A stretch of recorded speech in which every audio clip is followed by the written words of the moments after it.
अभी तो असली उड़ान बाकी है, अभी तो असली उड़ान बाकी है, परिंदे का इम्तिहान बाकी है। अभी अभी तो लांघा है समंदर, अभी अभी तो लांघा है समंदर, अभी तो पूरा आसमान बाकी है। जोहार झारखंड, नमस्कार। लाइव इंडियन गार्ड से मैं केतकी।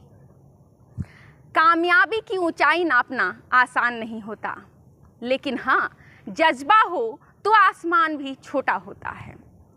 समंदर की गहराई जितनी होती है, मेहनत की गहराई अगर उतनी भी उतर जाए तो विश्वास कीजिए, भगवान की बनाई इस धरती पर कुछ भी नामुमकिन नहीं। अगर आपको कड़ी मेहनत का नशा लग जाए तो बीमारी सक्सेस की होगी, और ऐसी बीमारी की चाहत हर किसी के दिल में होती है। टॉपर्स टॉक में हम लेकर आते हैं ऐसे चेहरों को जो हैं रियल लाइफ सेलिब्रिटीज़। जी हाँ, जिन्होंने अपने दम पर खून पसीने से अपना नाम बनाया है और गर्व का वो क्षण अपने जीवन में लेकर आए हैं जब उनके माँ बाप ने कहा, वाह बेटा क्या खूब किया। और ऐसे में टॉपर्स टॉक एक मौका देता है आपको सीखने का, एक मौका देता है आपको वो सारे नुस्खे आजमाने का जिससे आप भी पा सकते हैं सफलता। आज टॉपर्स टॉक की इस कड़ी में हमारे साथ हैं दीपेश ओझा जी। 2020-22 में BBMKU में यूनिवर्सिटी डिपार्टमेंट ऑफ ज्योग्राफी के टॉपर रहे। यूनिवर्सिटी टॉपर होने के बाद से क्या कुछ बदला है, और क्या इससे पहले भी टॉप करने का लत इनको लग चुका था? क्या इनको भी सक्सेस का नशा है? आज सब जानेंगे। लेकिन खैर, ये तो मैंने आधा अधूरा इंट्रोडक्शन दिया है। इनको केवल इतने से नापा नहीं जाना चाहिए।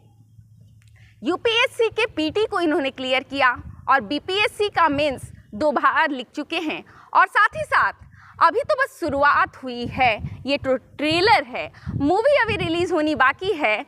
आशा करते हैं कि भगवान इन्हें आगे और ऊंचाई पर लेकर जाएंगे और हम फिर इनसे रूबरू होंगे। खैर, आज की जर्नी और अभी तक की जर्नी को जानने के लिए हम जुड़ते हैं दीपेश जी के साथ। नमस्कार दीपेश जी। नमस्कार नमस्कार। आपने जो इंट्रोडक्शन मेरा दिया है उसके लिए मैं आपको बहुत बहुत धन्यवाद बोलना चाहूँगा। Okay, thank you. Deepesh ji, जब आपने टॉप किया वो क्षण कैसा था? ये पीजी डिपार्टमेंट में तो जब मेरा रिजल्ट आया था उस टाइम मुझे दोस्तों ने बताया था। मेरे 1-2 दोस्त हैं, राकेश और ये लोग, वसीम जी। ये मेरे साथ में ही थे। तो जब रिजल्ट शाम को आया था तो उन्होंने मुझे बताया कि इसमें तो लिस्ट वैसा कुछ आता नहीं है। जब हम रिजल्ट देखते हैं कि किसने टॉप किया नहीं किया है जी, तो हमारा 1-2 दोस्त जो होता तो बहुत क्यूरियस उस मुद्दे पे होता था कि किसने टॉप किया है। वो तुरंत से सबका मार्क्स निकाल के जोड़ना।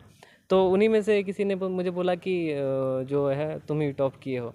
तो मुझे लगा, क्योंकि जो इससे पहले भी 3 सेमेस्टर हुए थे तो उस पर भी मेरा ही मार्क्स हर बार आता था। तो मुझे थोड़ा बहुत बहुत ज़्यादा वो नहीं लगा कि गलत बोल रहा होगा, झूठ बोल रहा होगा। तो मुझे लगा एक्सपेक्टेड था। बस एक लड़की जो मेरे पीछे थी वो रूपा, उसके साथ मेरा टक्कर थोड़ा चलता था। तो लेकिन वो जब फाइनली वो आया तो फिर ठीक लगा, अच्छा लगा कि मतलब हो गया। हाँ, हो गया। और सबसे पहले मैंने अपने सर को कॉल किया था, अपने डिपार्टमेंट हेड को, और उन्हें प्रणाम किया और ये सब। ओके, और घर पर कैसी फीलिंग्स थी, क्या रिएक्शन? एक्चुअली घर पे उस दिन थे नहीं, मेरे घर में उस टाइम पे कोई थे नहीं। तो फिर मैंने पापा को फ़ोन किया, उसके आधा घंटा में के अंदर ही मैंने फ़ोन किया कि मेरा वो पीजी का आ गया रिजल्ट और यूनिवर्सिटी टॉपर में मेरा है। जी। मतलब उस समय थोड़ा सा वो शक होता है ना कि क्योंकि कोई ऐसा लिस्ट नहीं निकलता है उस टाइम पे कि आप ही टॉप है। तो मेरे दोस्तों का कहना था, तो मैंने फिर बोला कि ठीक है। तो फिर पापा को भी पापा बोले कि चलो माँ भगवती का आशीर्वाद है। ठीक है, तो यही था। ठीक है। और फैमिली में और भी कोई है? हाँ, फैमिली में मेरे मतलब हम 4 भाई हैं, पापा हैं, माँ हमारी नहीं है। ओके, तो भाइयों का क्या रिएक्शन था इसके बाद? भाई तो सारे भाई अपने अपने जगह पे हैं, तो सबको बताना तो सबको अच्छा लगता है। कोई घर में टॉप किया है तो सुन के तो अच्छा ही लगेगा। आप छोटे भाई हैं? नहीं, मैं दूसरे नंबर पे हूँ। दूसरे नंबर पे। ओके छोटे भाई, क्या आप टेंशन में आ गए? भैया ने इतना अच्छा किया। टेंशन पे शुरू हमेशा से ही रहा है कि जब स्कूल में मैंने 10th किया था तो स्कूल टॉपर था, फिर 12th में यहाँ पे कॉलेज पे था तो वहाँ पे भी टॉपर था, मतलब हमेशा से तो टॉपर थ्रू आउट वो था। ओके ग्रेजुएशन में भी फिर वही टॉपर था। टॉपर तो वो बाकी जो मेरे पीछे दो हैं तो उनके ऊपर हमेशा से वो प्रेशर रहा है। ओके अच्छा, जब आपने बताया कि 10th में भी टॉप किए, ऐसा होता है क्या रिजल्ट आने के बाद जब आप टॉप कर गए और फर्स्ट टाइम, क्योंकि 10th आपका पहली बार का था उस समय टॉप करना, तो रात को नींद नहीं आई हो, ऐसा कुछ हुआ, या समथिंग अनएक्सपेक्टेड फीलिंग हो जो एक्सप्रेस नहीं कर पा रहे हो? हाँ, वो सबसे, अगर मैं अभी तक की जो जर्नी रही है मेरी उसमें अगर सबसे ज़्यादा खुश अगर हुआ होऊंगा तो उसी टाइम 10th वाले में, पहली बार था। हाँ, वो पहला था और उस टाइम टक्कर जो काटे की थी और वो पूरी तरह से अनएक्सपेक्टेड जो था और वो बहुत अच्छा लगा था उस टाइम पे। तो मतलब रात दिन वो नींद तो 2 दिनों तक 3 दिनों तक मैं नहीं सोया था ठीक से, तो खुशी के मारे। ओके। अच्छा एक बात बताइएगा, ज्योग्राफी से कब से नाता रहा? शुरुआत से इसी फील्ड में रहें और पहले पढ़ाई कैसे हुई फ्रॉम 0 to PG? मतलब ज्योग्राफी से सच उस टाइप से मतलब बचपन से तो कुछ रिलेशन नहीं था।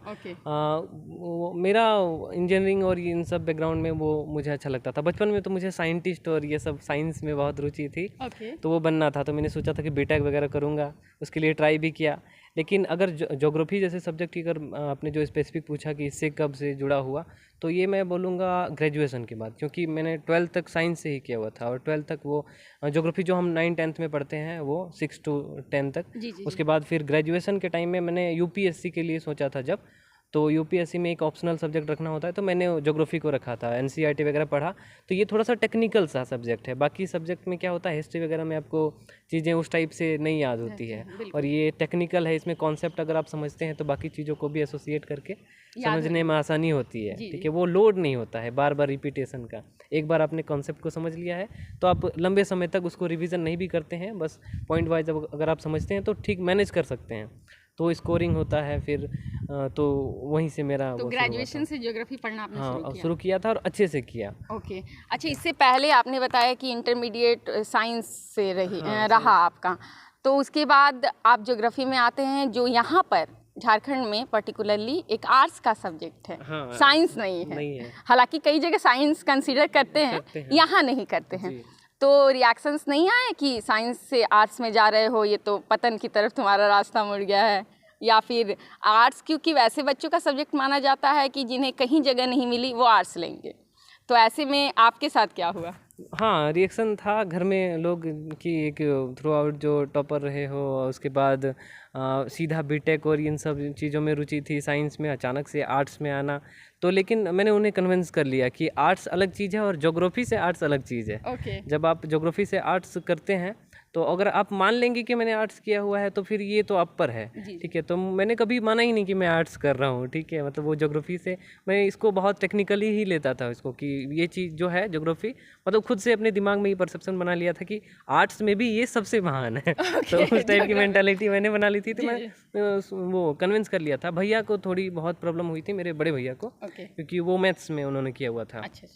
तो उन्होंने बोला कि फिजिक्स से कर लिए होते, तो फिर मैंने बोला कि फिजिक्स से करना, और वो यूपीएससी का जो मैंने बोला कि वो सोशल साइंसेज उसमें होता है, तो मैं इधर करूँगा तो ग्रेजुएशन करूँगा, मैं इधर ग्रेजुएशन में भी मुझे हेल्प हो जाएगा और ऑप्शनल में भी मेरे पास बहुत अच्छा टाइम मिल जाएगा। उस वजह से मैंने कर लिया। तो मतलब बेसिकली ज्योग्राफी की तरफ आपका जो ये प्यार बढ़ा वो यूपीएससी के कारण से ही बढ़ा। तो यूपीएससी की तैयारी कब शुरू की आपने? 2017 के बाद से। 2017 के बाद से मैंने यूपीएससी के लिए सोचा। मैं यूपीएससी के लिए एक सेमिनार पे गया हुआ था भोपाल में, ठीक है। तो वहाँ पे यूपीएससी के बारे में मैं बहुत अच्छे से जाना, ठीक है। तो फिर उसमें कुछ लोगों से बात हुई जो मेरे मेंटोर थे वहाँ पे। वो शंकर दयाल शर्मा जो हमारे प्रेसिडेंट रहे हैं, उनके वो पर्सनल सेक्रेटरी थे, डॉक्टर विजय अग्रवाल। मैंने उनसे वो लिया हुआ था कोर्स, मतलब वो 15 दिन का सेमिनार जैसा था। तो उन्होंने यूपीएससी की दुनिया को पूरा अच्छे से बताया। फिर स्कोरिंग और ये सब चीज़ें जो होती है, तो उसमें से एक ज्योग्राफी सब्जेक्ट निकल के आया। फिर उन्होंने बताया था कि आप 2-3 चीज़ों को पढ़ो, 2-4 सब्जेक्ट को अच्छे से, और उसमें से देखिए कि किस में आप अच्छा कर पाते हैं, कौन आपको समझ में आता है, बोझिल नहीं लगता हो। तो फिर मैंने सोशियोलॉजी का सोचा था। वो समाज शास्त्र वो होता है, ठीक है। पॉलिटिकल साइंस और हिस्ट्री मुझे कभी अच्छा नहीं लगा, तो उन सब चीज़ों को छोड़ के फिर मैंने ज्योग्राफी को एक देखा था, फिर वो पूरा थ्रू आउट NCERT को पढ़ा, तो ये मुझे बहुत अपीलिंग लगा कि ये थोड़ा उससे हो सकता है, ठीक है। फिर मेरा ज्योग्राफी में रुचि बढ़ी, फिर ज्योग्राफी ऐसा सब्जेक्ट है, आप पढ़ेंगे आपको ठीक लगेगा तो फिर वो आप बहते चले जाएंगे उसमें, अच्छा लगता है। मतलब नदियों की तरह ज्योग्राफी में पढ़ते पढ़ते आप ज्योग्राफी के साथ बह लिए। बस वही है। अच्छा, एक बात और बताइएगा, पहला जो आप UPSC में आपने PT क्वालिफाई किया था, ये कब हुआ था? 2020 में हुआ 2020 था। हाँ, मतलब ग्रेजुएशन आपने कंप्लीट किया? उस टाइम पे मैं बहुत गंभीरता से पढ़ाई करता था, मेरे लिए और कुछ दिखता ही नहीं था कि UPSC, बस UPSC। मैं घर पे मेरे मतलब जो फैमिली मेम्बर है वो मेरे पढ़ाई से भी वो बोलते थे हमेशा पढ़ता रहता है। कभी कभी पेरेंट भी आपको बोलते हैं ना कि हो गया, आप थोड़ी देर बाहर घूम लो, लेकिन मैंने वो ठान लिया था कि नहीं, फर्स्ट अटेम्प्ट में। और सोशल मीडिया पे जो होता है कि एक जुनून सा कि फर्स्ट अटेम्प्ट में निकालने के बाद जो मिलेगा लोगों से, खुशी होगी, रिकॉग्निशन मिलती है। फिर कम उम्र में आप जब निकल जाते हैं तो बहुत सारे फ़ायदे हैं उसके। तो इन सब चीज़ों को देखते हुए मेरा 2020 में वो पहला ही अटेम्प्ट था मेरा। तो उस समय PT क्वालिफाई हुआ? हाँ, PT क्वालिफाई हुआ था। और मेरे पास मतलब एक्सपीरियंस कुछ भी नहीं था, ना मेरा सिलेबस पूरा था और ना कोई एक्सपीरियंस थी, तो मेंस बिल्कुल भी नहीं हो पाया। मतलब सिलेबस क्योंकि कंप्लीट ही नहीं था तो उस तरफ फोकस नहीं कर पाए जी। अच्छा, इसके बाद आपने BPSC में 2 बार मेंस लिखा, ये किस दौरान हुआ, किस समय हुआ? ये आपका एक 67th और 69th, ठीक है। ये दो, हाँ ये मैं शायद भूल रहा हूँ ठीक से, लेकिन 2 मेंस मैंने लिखा हुआ था। तो जब UPSC का वो दिया हुआ था, फिर दूसरा जो मैंने दिया UPSC का प्री, तो वो प्री भी नहीं हुआ था, ठीक है। तो फिर मैंने जब BPSC उसी टाइम पे निकला, दिल्ली में ही दोस्तों ने बोला कि स्टेट PCS भी देते रहो, अगर निकल जाता है तो पॉसिबिलिटी तो UPSC में बहुत कम होता है ना, 0. वो समथिंग, तो आप इधर कर लेंगे तो एक्सटेंशन लेके कई सारी चीज़ें हैं उसमें। तो मैंने BPSC भी भरा था, ठीक है। तो फिर इसमें पहली बार में वो निकल गया, फिर हाँ, और मेंस भी। और क्योंकि UPSC को जब आप BPSC कंपेयर करेंगे तो काफ़ी ये कंपेरेटिवली आसान लगता है, तो मैंने वही खुशी में, और वो जो एक UPSC का हवा दिमाग में चलता है कि अरे यार वो तो वो कर लेते थे, ये क्यों नहीं कर लेंगे, फिर वैसे वो निकल गया मेंस भी। तो 2 बार मेंस उसका आपने लिखा। दूसरी बार थोड़ा ठीक ठाक। पहली बार के मेंस में मैंने पेपर 1 में ही कई सारी गलतियां मैंने कर दी थी कि एक मैथ्स का जो सवाल होता है उसको मैंने गलत कर दिया था, फिर दोबारा काट के उसको किया था। तो मुझे उस टाइम पे कॉन्फिडेंस नहीं था कि मेंस नहीं होगा, लेकिन हो गया, ठीक है। तो फिर खुशी हुई।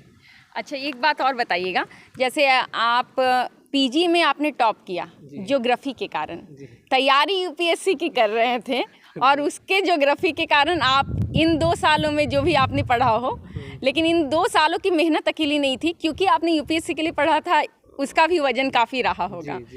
तो 2 साल में कोई टॉपर बनता है या पुरानी जो जर्नी है, क्योंकि बहुत से लोग ऐसे होते हैं जो PG में ही आकर सिंसियर होते हैं कि मुझे ठीक है अब पढ़ना है, तो क्या वैसे बच्चे भी टॉप कर सकते हैं या थ्रू आउट जो पढ़ते आ रहे हों केवल उन्हीं का सिक्का चलता है? नहीं है थ्रू आउट का, वैसे तो मैं बहुत जोर दे के नहीं बोलना चाहूँगा कि जो थ्रू आउट टॉपर रहे हैं तो ही आप टॉप करेंगे, ऐसा नहीं है।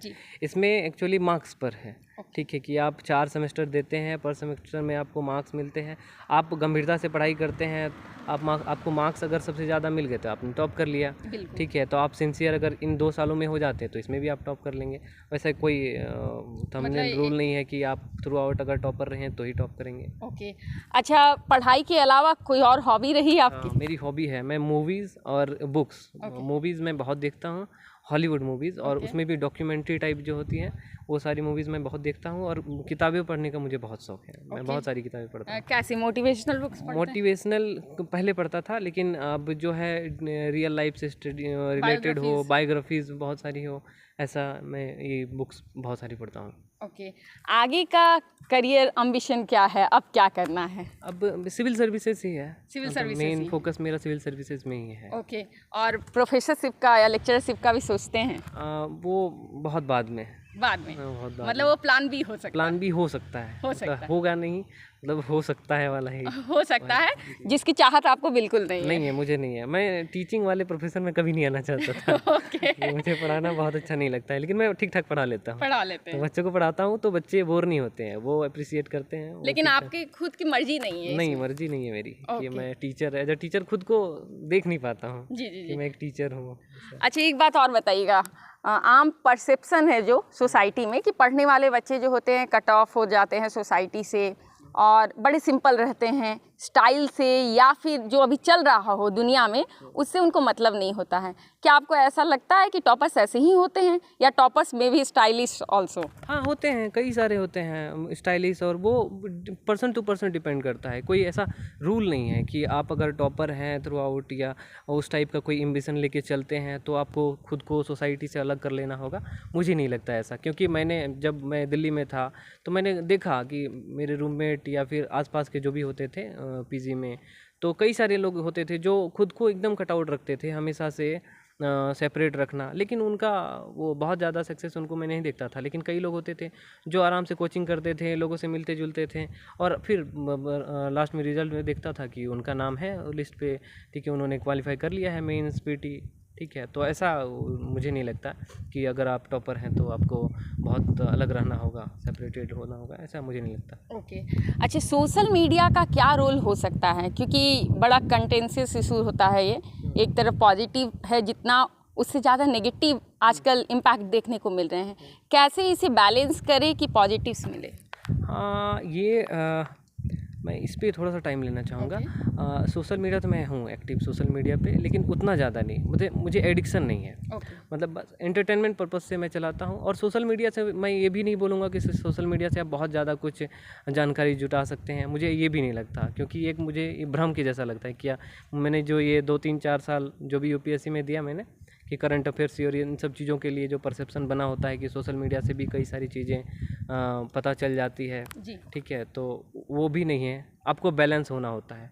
अगर आप खुद को सोशल मीडिया से अलग कर लेंगे तो भी नुकसान है आज के दौर में, ठीक है, और बहुत ज़्यादा उस पर घुस जाते हैं, उसका एडिक्शन हो जाता है तो भी नुकसान है। बैलेंस होना मुझे लगता है ठीक है। ठीक है। अच्छा, पढ़ाई के लिए ऑनलाइन सोर्सेस ज़्यादा अच्छे हैं या ऑफलाइन ज़्यादा अच्छे हैं? ऑनलाइन सोर्सेज ज़्यादा अच्छे हैं। ऑनलाइन के कई सारे फ़ायदे हैं, क्योंकि मैंने वो दोनों किया हुआ है, क्योंकि मैं ऑफलाइन भी था दिल्ली में, और कोरोना की वजह से मैंने ऑनलाइन भी किया हुआ था। तो शुरू में आपको ऑफलाइन बहुत फ़ायदा पहुंचाता है, क्योंकि जब आप ऐसे बैकग्राउंड से जाते हैं जहाँ पे वो उस टाइप का इन्वायरमेंट नहीं है, ठीक है। क्योंकि जब मैं 12th में था और मैं जब कॉलेज में आया यहाँ पे, तो वो इन्वायरमेंट नहीं था यूपीएससी का, मतलब सबको पता होता है, लेकिन आपको वो इन्वायरमेंट में जो सोल जो बोलते हैं उस टाइप का वो एक हवा नहीं होती है। जब आप वहाँ जाते हैं तो हर किसी से मिलते हैं, अलग अलग चीज़ें आपको पता चलती है, ठीक है। एक जो पढ़ाई में जो तरीका वर्सेटाइल तरीके से लोग पढ़ते हैं, उन सब चीज़ों से आप मिलते हैं, तरह अपने ही टाइप के लोगों से मिलेंगे, ठीक है, तो वहाँ वो फ़ायदा होता है। और जब आप एक बार उन सब चीज़ों को जान लेते हैं तो फिर उसके बाद आपको ऑफलाइन की आवश्यकता नहीं होती है। फिर अगर आप में थोड़ी बहुत डिसिप्लिन है, थोड़ी बहुत नहीं, मतलब ठीक ठाक डिसिप्लिन होनी चाहिए, बड़ा अगर एम्बिशन लेके चलते हैं तो फिर ऑनलाइन है, ऑनलाइन से आप कर लेते हैं। ओके। यूपीएससी को लेकर मुखर्जी नगर का जो क्रेज है, या साउथ दिल्ली राजेंद्र नगर का है, धनबाद में या कोयलांचल में कहें पर्टिकुलरली, तो कैसा इन्वायरमेंट अभी आपको यूपीएससी को लेकर दिखता है, और क्या इसके लिए दिल्ली जाना ज़रूरी लगता है, क्योंकि आपने काफ़ी लंबा समय इस जर्नी में दिया है? जी, तो अभी आज के दौर में दिल्ली नहीं भी जाएंगे तो आपको नुकसान नहीं है, ठीक है। आप धनबाद और ऐसा, अब रिज़ल्ट तो आया ही कुछ दिन पहले, तो आपने देखा ही होगा कि कई सारे जगहों से जो दिल्ली नहीं भी गए हैं उन्होंने भी क्वालिफाई किया है। और कुछ लोगों को लगता है कि नहीं मुझे वहाँ जाना है, जो डिसिप्लिन नहीं अपने आप को समझते हैं, ठीक है, जिनको एक्सटर्नल मोटिवेशन की आवश्यकता होती है, वो जाना चाहे तो जा सकते हैं। लेकिन मुझे ऐसा नहीं लगता कि आज के दौर में अगर आप दिल्ली जाएंगे तो ही आपको क्वालिफाई होगा, नहीं भी जाएंगे तो आप कर सकते हैं। और धनबाद में इन्वायरमेंट बना है पिछले 1-1.5 सालों में, कोरोना के बाद से मैं देख रहा हूँ कि धनबाद में भी जो यहाँ के स्टूडेंट्स हैं उसमें यूपीएससी को लेके काफ़ी जागरूकता बढ़ी है, लोग उस पर उसकी ओर आकर्षित हो रहे हैं। एक सवाल और रहेगा, बहुत सारे कैंडिडेट्स होते हैं वो यूपीएससी को इतना प्यार करते हैं कि डू और डाई वाली सिचुएशन हो जाती है। ऐसे में बहुत बार होता है कि वो कुछ और अपने जीवन में सोच ही नहीं पाते हैं, केवल यूपीएससी उनके आसपास होता है। लेकिन प्रैग्मेटिक होकर सोचे तो 1000 से भी कम सीटें आती हैं जी। अगर हम स्टेट पीसीएस की बात करें उसमें भी लिमिटेड सीटें हैं। तो यूपीएससी की तैयारी करने वाले हर कैंडिडेट को यूपीएससी में जगह मिलेगी ये ज़रूरी नहीं है। ऐसे में कैसे दिल को समझाया जा सकता है दिमाग की मदद से कि नहीं कुछ और भी है दुनिया में इसके अलावा। मैं मुन्नाल सर की भाषा में बात करना चाहूँगा इसमें कि आप ठीक है एम्बिशन लिए हैं, आप करिए यूपीएससी का और ठीक ठाक तैयारी करिए, एकदम जो भी आप जितना दे सकते हैं सारा दीजिए, लेकिन आस्की नहीं करना है।